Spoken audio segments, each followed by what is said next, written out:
Good afternoon, good afternoon, good afternoon. And it's not good morning anywhere. Well, no, it's not good morning anywhere in the U.S. right now. Well, maybe in Texas or in Alaska or in Hawaii. But if you're watching from there, from Alaska especially, thank you for sharing your cold weather down here in Arkansas. Anyway, it's Friday. Normally during this time, I would probably still be on with the work that I do on Fridays called Leadership, Education, Neurodevelopmental, and Related Disabilities, or LEND program here in Arkansas. But because of the snow, we decided to cancel this week. And it's like, thank you, thank you, thank you. I've been on Zoom too much this week. That's just honest words there. Anyway, the title of this video is interesting, as you see. And the reason is what it is a friend of mine that I went to school with went sledding the other day. Took his new sled that he's had, and his kids went out to a hill that was in his old neighborhood, and started to go sledding. Well, while there, he looked and saw this kid there with a sled. It wasn't just any old sled, though. Let me get the story up, and then we'll talk about why I want to talk about this.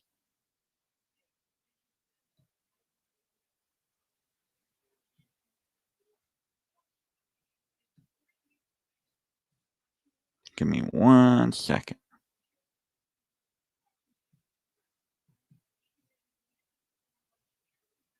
There we go.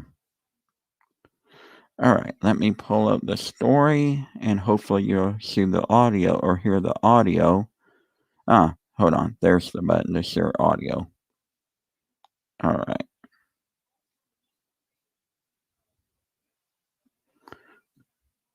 First off, let me describe the story for my friends who may be blind. The story is about this friend of mine named Scott who was out after a snowstorm and found his sled that he used as a kid 30 years ago. And now let me play the story. Let me get the video up to full screen. Hold on.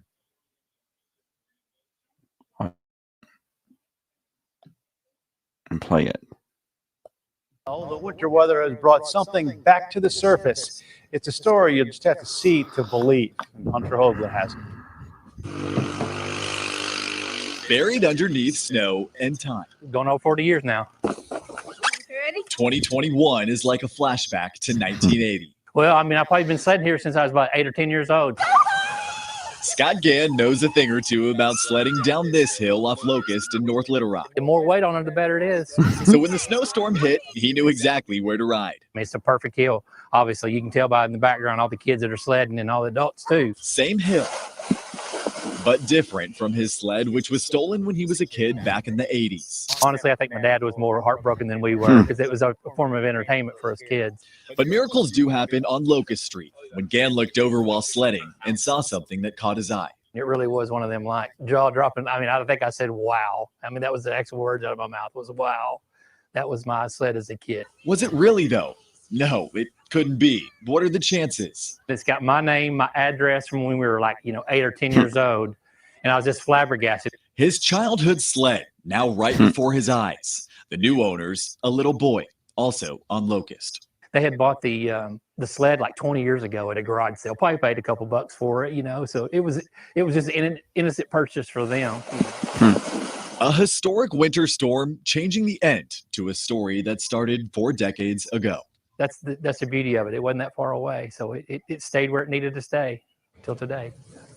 Popped up and said hello when the time was right. Hunter Hoagland reporting. Scott says once the snow all melts, he plans to go back to Locust and make an offer on the old sled. Okay, let me pull this video down. It's just kind of a cool story. There we go. Yeah, that's kind of a cool story, isn't it? Hold on. Maybe they'll let him buy the sled back. I mean, it's kind of amazing that he would find the sled this long after it had been stolen and not too far from where it had been. But that's not the point of this video. The point of this video is that apparently on post by the news deal on Facebook, people are trolling and making fun of it and posting all sorts of stuff. Kind of a trolling bullying. And it's like, really? I mean, are you not that grown up, people, to not to realize that this is just an amazing story and just to appreciate things that were lost, that have been found? I mean, what if something was to happen and people started trolling on your page or your profile or a story that was something about your life? I mean, it doesn't make sense, does it? Apparently people can't think they can hide on social media behind a profile, even if it has their name and their pictures on it, and post words that are like very insensitive, very bullying. I mean, it's like some of these, they're adults, are not grown up. I mean, really? How would you? I mean, I don't want to do it to anyone. Would they do it in real life? Would they go up and start doing that? Probably not. But because they think they can hide on their social media profile, even though their names and their family pics and stuff are up on their profile, they think they can do that. Grow up. That's all I gotta say is grow up, people. It's more important to appreciate the things of life. Anyway,